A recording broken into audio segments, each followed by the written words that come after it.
Hey everybody! Today we're doing a quick review of the Sony A8F television set. This is an OLED television set. The one you're looking at right now is the 65-inch model. I have had other 65-inch televisions. I have had other 4K televisions. This is my first OLED television. I picked this one because it had better recommendations than the competing LG model. Even though this is technically an LG screen, they make all the OLED screens. They have, I think, the patents on them. This is the Sony version of that, and Sony, I think, is doing a better job with the hardware. They seem to have better software. Everybody I talked to at all of the television retail stores seem to just like this better, and I went ahead and picked it up. It strangely does not have the best reviews. The LG model gets all of the top review spots, but when you talk to the people on the ground, this is the preferred choice, and I think I know why. It definitely has a better image on it, and it has the new acoustic panel technology. You can't see it because you're looking at it. There is no normal conventional speaker there. They've got, I think, a subwoofer in the back, but the main speakers are actually the screen itself. They somehow figured out how to vibrate the screen, turn it into a membrane, and it acts just like the speaker on a conventional speaker. It vibrates, it creates sound waves, and it does a really good job. The sound quality that comes off the television itself without the soundbar is quite good. In addition to just being a decent sound, it has the unique property of the screen producing the image directly from the screen, just like in a movie theater. So when you have somebody over here talking on the screen, their voice is usually coming directly out of the screen, which is what you expect but never get. Normal televisions have their speakers down there, or out there, or up there, or even behind there. And so the sound you're hearing, you'll see somebody talking like this, and the sound will be coming from up here, from back around, maybe from above even, but never from directly in the screen. This television solved that problem, which is really cool, except when it isn't. And when it isn't is about 5% of the time. For some reason, the programming of that technology is not 100% there yet. I imagine they'll fix it with some updates, but right now, a very small percentage of the time, you will have kind of a situation where somebody up here is talking, and the voice inexplicably is coming from down here, over there. It's very distracting when it happens, but it only happens a tiny amount of the time. And considering that's how we were all watching television for 100 years before this, it's definitely an improvement. It's nothing to criticize. There are two things that I don't like about this TV. Neither of them are huge problems, and they are the two things that everybody else seems to be criticizing. Number one is this menu. The remote is a little primitive. The last television I had was a Samsung, and they've got really fancy remotes that have touch screen sensors. There will be a cursor on the screen that follows your hand movements. This doesn't do any of that. It has a voice activation feature, but that doesn't work with all of the apps, only a few of them. So I can shout at my remote, turn on YouTube, and I'll get a YouTube video, but the rest of the experience is pretty clunky.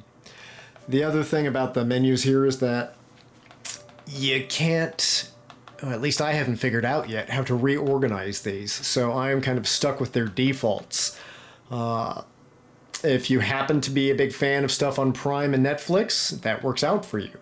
If, like me, you are a fan of Sling, or I don't even have it up here, but Pluto, it's a little bit harder to get to, and you kind of have to go over there every time. When I shout at my remote to play Sling, it says, "I'm sorry, I'm not set up to work with that app yet," which is a little disappointing. Having said that, this is all still technically superior to my Samsung TV, because even though the remote was slicker, and even though those interfaces were easier to use, they could not download all of these apps. I don't know if it was a disagreement with the Samsung Corporation, a licensing thing. I really don't know what the issue was, but they wouldn't let me play Sling. In order to watch Sling on my old television, I had to buy a Roku and hook it up separately. This doesn't have that same drawback. Same thing with the CW. I can watch the CW on this. I have to work to find it, but I can watch it, which is better than having to buy a whole separate piece of hardware. So trade-off is, not such a great navigation experience, but you get the stuff you want without having to pay for an extra piece of equipment. So you don't need the Fire Stick, you don't need the Chrome thing, you don't need the Roku, you can just get the TV and have the TV. Which is good, because that brings me to problem number 2. It's great that they programmed all the apps in here because you don't want to have to plug anything else into this TV because it has a limited number of HDMI ports. On paper, when you look up the specs online, when you look at the back of the TV, you see 4 HDMI ports. So you think you have 4 HDMI ports, and you are wrong. You technically have 4 things that say HDMI on them, but only 2 of them are high-definition HDMI ports. Considering that this is a high-definition television, you really want to be using the high-definition HDMI ports. I can't imagine that there are a lot of things that you want to plug into this TV that are only going to have lower definition content on them. I really can't imagine one. Maybe an old DVD player that doesn't play Blu-rays? That would work for the conventional HDMI ports here. But if you just spent $2,000 to $3,000 or $3,000 to $4,000 on a brand new television, are you going to be using a 20-year-old DVD player? Chances are no. So why did they do that? I have no idea. If you don't want to use the standard definition HDMI ports, in theory, you have 2 high definition HDMI ports to choose from, but really you don't. Because one of those you have probably plugged in to the sound bar down here. They really heavily market the sound bar and accompanying sound equipment with this. I got it. I like it. I think it works very well. I think it enhances the sound experience, and it's probably worth the money. Having said that, TV works fine on its own. It's great sound on its own. You do not need the sound bar. And if you don't get the sound bar, you will have 2 high-definition HDMI ports to choose from. If you do get the sound bar, the only way to get it to work correctly with the television is to hook it up to one of the high-definition HDMI ports. I really don't understand that. I don't know why the soundbar's audio signal needs as much bandwidth as the high-definition television signal, why they couldn't let you hook it up through one of the regular HDMI ports. I'm not an engineer at Sony. Maybe they have an excellent reason for this, but to me, it was baffling. To everybody else in the world online that has written anything about this, it's been baffling. Nobody can figure out why they did this, but they did it. And so you are left, after having looked at 4 HDMI ports, you really are left with 1. So if you have a PlayStation or a Blu-ray player, you definitely want to hook it up into port number 3. I think that's going to be the one you have left over after you've used up the first port for the HDMI bar. And strangely enough, it's for the sound bar. Strangely enough, the 2 HDMI ports that are high definition are ports 2 and 3. Not 1, not 4. Just 2 and 3 for some reason. And I believe number 2 goes to the soundbar, so you're really left with port number 3. If you want to use that port and get high-definition content, you are actually going to need to break out the remote and the instruction manual and go through a couple of sort of hidden menus on here to actually enable that. Again, that's a really baffling choice, and you can't even imagine why they did it, because it's a high-definition television.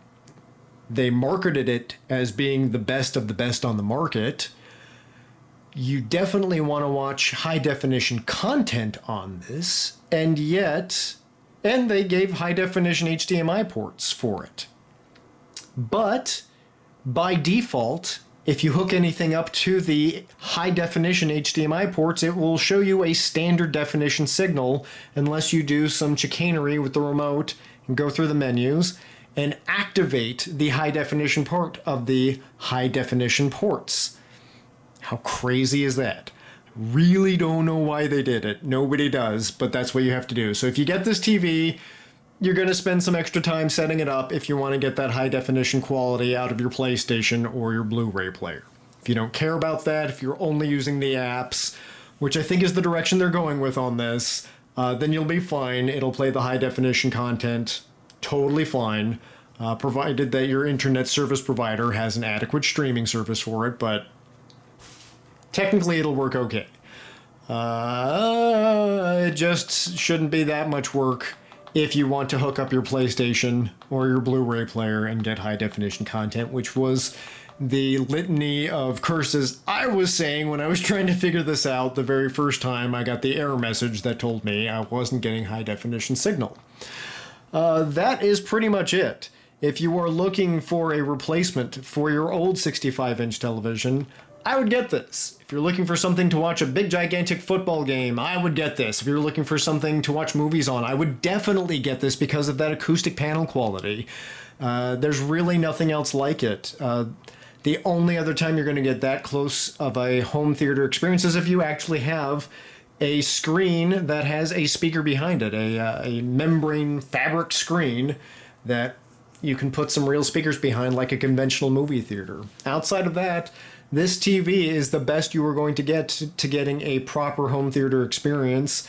And overall, I think it's a good quality product. They did make a couple of baffling engineering decisions, but big gigantic corporations tend to always make decisions that baffle we, the tiny consumer, and they aren't asking our opinion on it very often, so it is what it is. Drawbacks aside, I still think it's an excellent television. I do think it's probably the best thing on the market for the money. I am enjoying the heck out of it, and if you choose to purchase one, I believe you will enjoy it too. So that is my review of the Sony A8F.